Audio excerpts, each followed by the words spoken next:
Most of your suffering did not come from life itself. It came from how seriously you took it. From the moment you learned what success, failure, respect, and shame were supposed to mean, you entered a game without realizing it was a game.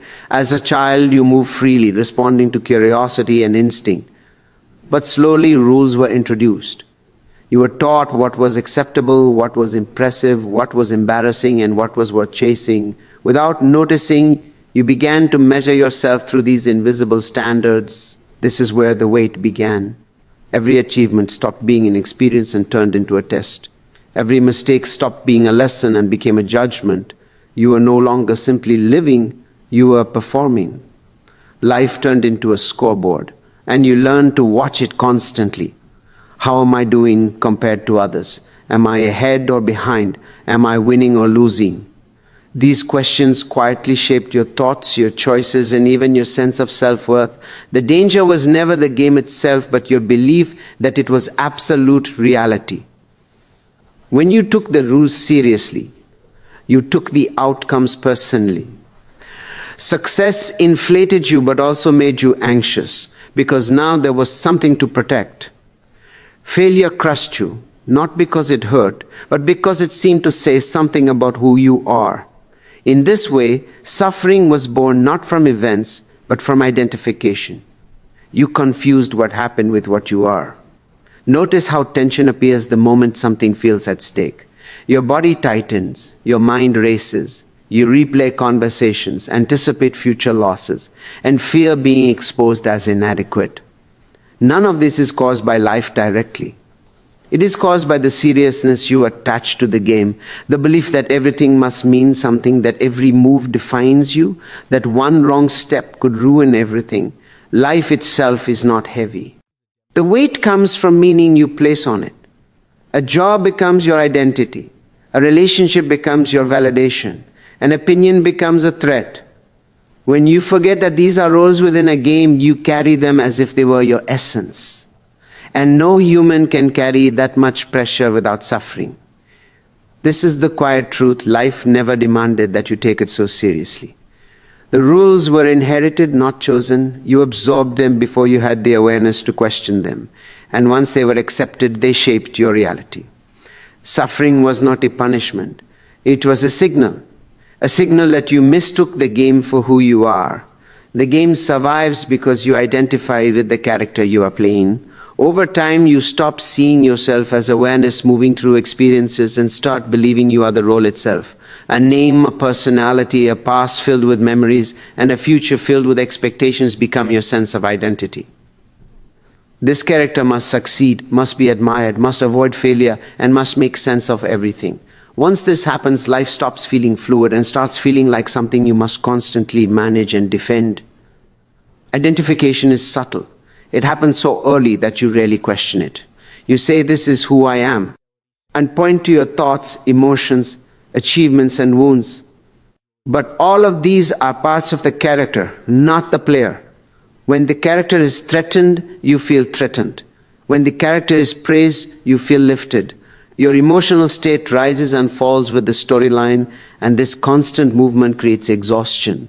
You are never truly resting, because the character is always on stage. This is why opinions have such power over you. A single comment can ruin your mood, not because the words are strong, but because they are interpreted as a judgment of the character. Expectations become cages. You feel pressure to stay consistent with the image you have built, even when it no longer reflects who you are. Growth feels dangerous, because changing means risking the loss of identity.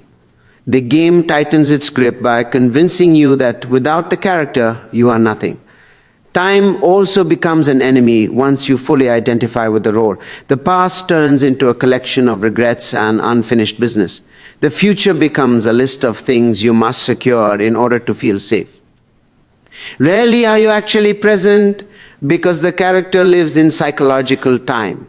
It is always correcting what was or preparing for what might be. Presence, which is the only place life truly happens, is sacrificed for control. The irony is that the more seriously you take the character, the more disconnected you feel. You chase meaning through achievements, relationships, and recognition. believing that the next milestone will finally make you feel complete. But the satisfaction never lasts. The game feeds on this cycle.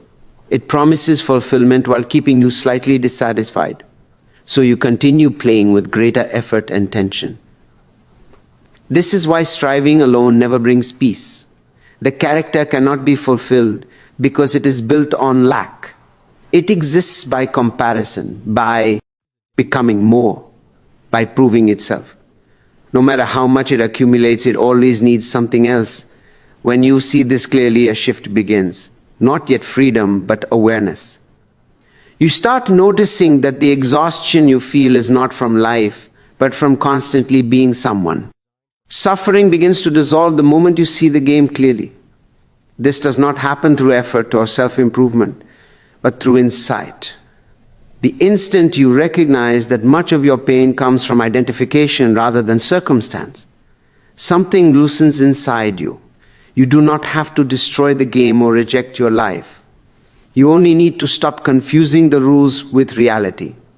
Seeing the game does not end it, but it changes your relationship with it. At first, this awareness feels subtle. You start noticing reactions as they arise instead of being consumed by them. A wave of anxiety appears, but you also see that you are aware of it. A sense of failure arises, but it no longer defines the whole moment. This small distance is powerful. It creates space between you and the story. In that space, suffering loses its grip because it can no longer fully claim you. Letting go of seriousness does not mean losing care. It means releasing desperation. You still act, still make decisions, still pursue goals, but without the inner demand that everything must validate your existence. Wins become experiences rather than proof of worth. Losses become information rather than verdicts about who you are. When effort is no longer fueled by fear, it becomes lighter, more focused, and surprisingly more effective. You begin to notice how much energy was wasted on resistance. Resisting what already happened. Resisting emotions you believe should not exist. Resisting uncertainty as if life owed you guarantees. When the game is seen for what it is, resistance softens. You stop fighting reality and start responding to it. This shift alone reduces an enormous amount of suffering. There is also a quiet humility that emerges. You realize that control was always partial, and certainty was always an illusion. Instead of feeling threatened by this, you feel relieved. You no longer have to hold everything together. Life can move, change, and surprise you without it feeling like a personal attack. Flexibility replaces rigidity. Curiosity replaces fear. As this clarity deepens, presence becomes more accessible. Moments that were previously rushed or ignored begin to feel full again. Simple actions carry less pressure and more attention. You discover that peace is not something you earn by winning the game, but something that appears when you stop taking it as a judgment of your value. Nothing essential was ever at stake. This realization does not make you passive or detached from life. It makes you grounded. You act from clarity instead of compulsion. You participate fully, yet you are no longer imprisoned by outcomes. The game continues, but you are no longer lost inside it. You are playing with awareness, and that changes everything. This shift does not turn you into someone careless, indifferent, or detached from life. In fact, it does the opposite. When you stop taking the game as a personal trial, your actions become cleaner and more sincere. You are no longer moving out of fear, proving, or avoidance. You are responding to what is in front of you. Responsibility remains, but the heaviness dissolves. You still show up, but without the inner tension that once drained you. Freedom begins with remembering that you are the player, not the piece on the board. The piece must struggle for position, survival, and advantage. The player understands the movement, the patterns, and the temporary nature of every outcome. When you live as the piece, every setback feels threatening. When you remember the player, challenges become part of the play. You engage fully, yet you are not consumed by the result. From this place, joy reappears naturally.